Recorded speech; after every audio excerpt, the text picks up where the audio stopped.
1936 წელს ფოტოგრაფმა დოროთეა ლანჟმა გადაიღო ეს ღატაკი ქალი 32 წლის ფლორენს ოუენსი შვილით და კიდევ თავისი 7-დან 2 მცირეწლოვანი ბავშვით კალიფორნიაში ბანაკში. ფოტოს მიგრანტი დედა დაარქვეს. ეს ფოტო იყო სპეცპროექტის ნაწილი, რომელსაც მუშა მიგრანტების მძიმე ცხოვრება უნდა აესახა.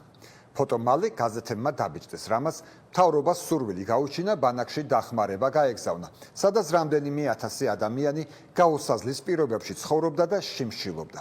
თუმცა როდესაც დახმარება ბანაკამდე მივიდა, ფლორენს ოუენსი იქ უკვე აღარ ცხოვრობდა.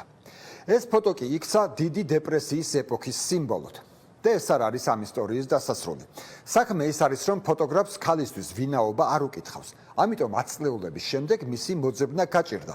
თუმცა რეპორტიორებმა ეს მაინც შეძლეს და სწორედ მაშინ 70-იანი წლების მიწურულს დადგინდა ფლორენს ოუენსის ვინაობა, რომელიც იმ პერიოდში უკვე ტომპსონის გვარს ატარებდა და ისევ კალიფორნიაში ცხოვრობდა.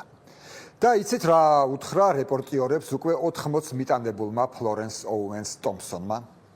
უთხრა, რომ ნანობს ამ ფოტოს გადაღებას, რომ დათანხმდა, რადგან ფოტოს სანაცვლოდ ფული არ აუღია. ფლორენსი 1993 წელს 80 წლის ასაკში გარდაიცვალა. 15 წლის მერე კი ეს ფოტო, ორიგინალი, დოროთეა ლანჟის ავტოგრაფით აუქციონზე $254,000 გაიყიდა.